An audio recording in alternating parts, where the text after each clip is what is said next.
엄벙덤벙 세월을 보내다 보니 벌써 춘분이 코앞으로 다가왔습니다. 춘분은 밤과 낮의 길이가 같아지는 때입니다. 이제 점점 낮이 길어질 것입니다. 구례의 산수유 마을에는 진즉 노란 산수유꽃이 피었을 것입니다. 생강나무의 노란 꽃도 정말 반갑습니다. 긴 겨울이 이제 끝나고 있다는 증표이기 때문입니다. 계절은 이렇게 점점 좋아지는데 저 중동에서는 전쟁이 계속되고 있습니다. 이제 아예 광인들의 전쟁이 되는 양상입니다. 금도도 없이 미치광이 전략을 펼치는 것 같습니다. 또 우리나라도 군함을 보내야 된다고 미국이 요구하고 있지 않습니까? 더 이상 무고한 생명이 희생되지 않고 주변 나라들이 고통받지 않을 수 있도록 속히 전쟁이 멈추고 안정과 평화가 깃들어야 할 것입니다. 요즘 새벽기도를 마치면 저는 선지자들의 말씀을 읽곤 합니다. 그런데 읽을 때마다 가슴이 답답해집니다. 어느 시대든 선지자들의 말에 귀를 기울이는 사람은 별로 없다는 사실을 확인할 수 있기 때문입니다. 그 중에 이사야 선지자의 탄식이 귀에 쟁쟁합니다.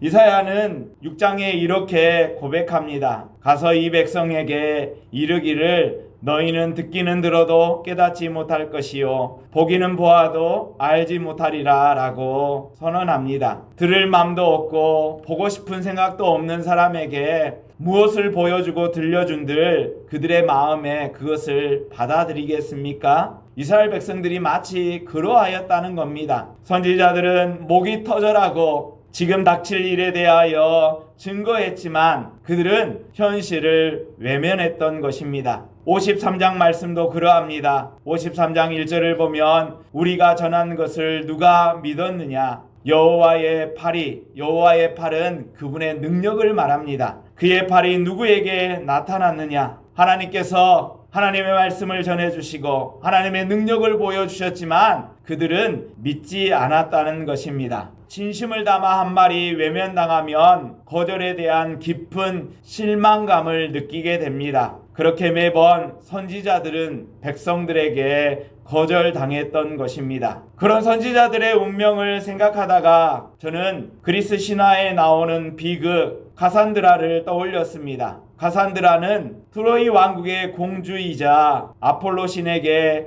애언의 능력을 받은 인물입니다. 바람둥이 신이었던 아폴로는 빼어난 미모의 카산드라에게 청혼했습니다. 하지만 거절당했습니다. 자존심이 상할 대로 상한 아폴로는 아무도 그녀의 애언을 듣지 않게 되는 저주를 내리게 됩니다. 앞날을 훤히 내다보는 카산드라가 애언하면 사람들은 그의 애언의 소리가 마치 웅얼거리는 말처럼 들리게 만든 것입니다. 그러니 사람들은 그의 말에 귀를 기울이지 않았던 것입니다. 카산드라는 미국에 벌어질 일을 훤히 꿰뚫어 보기는 했지만 아무도 그의 말을 듣지 않는 참담한 운명을 살아갈 수밖에 없었습니다. 여러분, 거절당하는 일, 그것은 정말 쓰라린 일입니다. 경우는 다르겠지만 선지자들도 그런 운명에 처해 있던 것은 아닌가 하는 생각이 듭니다. 목사들의 설교도 그렇게 외면당하고 거절당하는 경험을 느낍니다. 그래서 점점 외면당하지 않을 말들을 하게 됩니다. 삶과 거리가 먼 교리적이고 추상적인 설교를 하게 되는 것입니다. 선지자들은 이스라엘이 저지르는 악행으로 인해 하나님의 심판이 임박했다는 사실을 그 누구보다도 예민하게 알아차렸습니다. 그래서 분명하고 확고한 말로 백성들에게 경고했습니다. 하지만 아무도 귀를 기울이지 않았습니다. 이미 달콤한 말에 길들여진 백성들의 귀에는 이 선지자들의 말이 흡사 폭력적으로 들리거나 아니면 불안한 마음에 사로잡힌 자의 헛소리처럼 들렸기 때문입니다. 에레미야도 그렇습니다. 에레미야도 유다의 죄를 지적했지만 유다는 콧방귀도 뀌지 않았습니다. 17장 15절 말씀을 보면 에레미야가 느꼈던 상실감을 이렇게 전합니다. 세번역 성경이 옮기고 있는데 백성이 저에게 빈정거리는 말을 들어보십시오. 에레미야가 하나님께 하소연하듯 말하고 있는 겁니다. 주님께서는 말씀으로만 위협하시지 별것도 아니지 않느냐, 어디 위협한 대로 되게 해보시지 라고 한다는 겁니다. 그들은 하나님이 심판할 능력이 없다고 노골적으로 하나님까지 비웃고 있습니다. 상황이 이렇다 보니 에레미야 마음은 어떠했겠습니까? 눈물의 선지자 에레미야는 선지자로서의 사명에서 달아날 생각은 없었지만 매번 이렇게 백성들에게 거절당하는 것으로 인하여 그의 마음이 점점 지쳐갔던 것으로 보입니다. 그때 하나님이 그에게 토기장이 집으로 가라고 명하십니다. 거기서 하나님이 말씀하시겠다는 겁니다. 그래서 에레미야는 토기장이 집에 가서 토기장이가 그릇을 빚는 모습을 유심히 지켜봅니다. 토기장이는 좋은 흙을 떠다가 그것을 고운 채에 걸은 후에 물을 뿌려 진흙으로 만들고 그것을 물레 위에 올려놓고 아주 조심스럽게 그릇을 만들었습니다. 우리가 읽은 3절 말씀에 농로라고 되어 있는 그것이 바로 물레를 가리켜 말합니다. 침묵 속에서 수행되는 그 세심한 과정을 지켜보는 동안 거칠어진 에레미야의 숨은 차분해졌을 것입니다. 격양되었던 그의 마음은 어느 정도 잠잠해졌을 것입니다.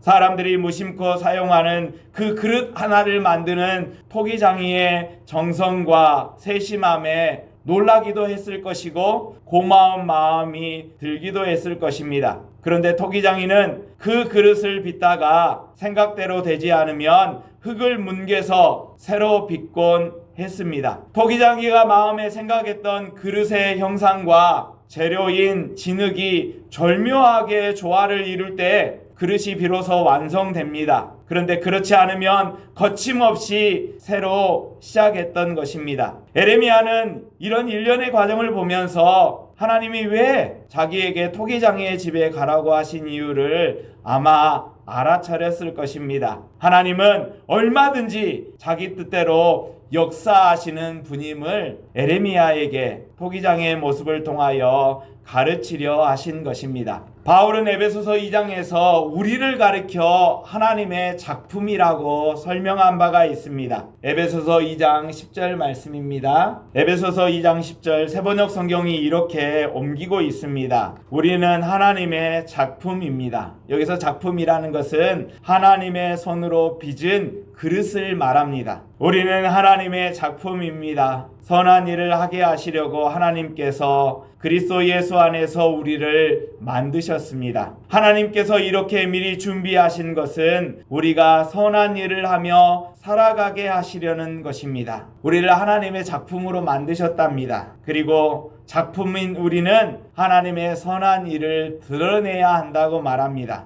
여러분, 이 대목에서 우리는 한 번쯤 질문해 보아야 합니다. 그러면 나는 하나님의 작품으로 살고 있는가? 과연 사람들이 나를 보면서 하나님의 손길을 느끼고 있는가? 라는 질문을 해보아야 하지 않겠습니까? 하나님은 정말 귀한 작품으로 우리를 그렇게 빚으시고 만드셔서 선한 일을 하면서 살아가라고 하셨는데 나는 과연 그렇게 살고 있는가? 라는 질문입니다. 하나님은 우리가 어긋난 길에서 돌이키지 않을 때 우리를 새롭게 빚어내기 위하여 슬픔, 고통, 질병, 고독의 물을 뿌리시기도 합니다. 토기장이가 마치 흙에 물을 뿌려서 지륵을 만들어 새롭게 그릇을 만드는 것처럼 주님도 우리의 삶에 슬픔이라는 물, 고통과 질병이라는 물, 고독이라는 물을 뿌려 우리의 딱딱해지고 굳은 삶을 부드러운 진흙이 되게 하신다는 것입니다. 여러분, 하지만 이 말을 오해해서는 안 됩니다. 사실 우리가 겪는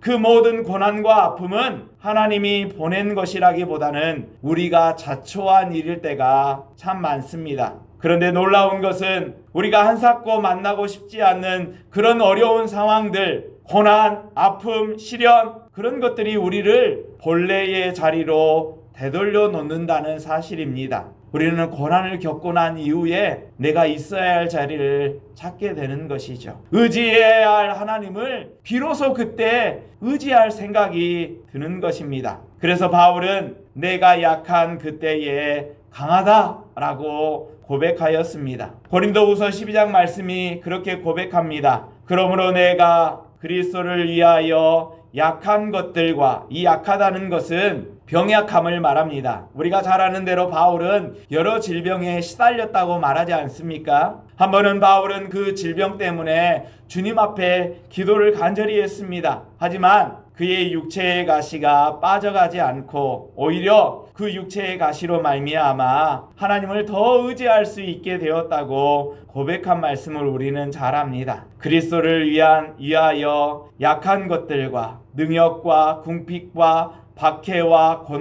곤고는 곤란을 말합니다. 그것을 기뻐하노니 이는 내가 약한 그때의 강함이라 라고 말하고 있습니다. 햇볕만 내리쬐는 땅은 황무지로 변해버릴 것입니다. 하지만 실패와 아픔을 겪은 영혼은 제대로 살아가는 법을 배우게 됩니다. 일어나고 넘어지고 또 일어나기를 반복하면서 우리는 조금씩 하나님의 마음에 맞는 그릇으로 빚어져 가기 때문입니다. 그러니 성도 여러분, 지금 고난이라고 슬퍼하지 마십시오. 지금 실패라고 괴로워하지 마십시오. 그것을 오히려 하나님의 손길로 받아들이시기 바랍니다. 주님이 우리를 빚으신 이후에는 주님께서는 우리를 작품으로 주의 선한 일을 위하여 그렇게 사용하실 것을 우리는 믿습니다.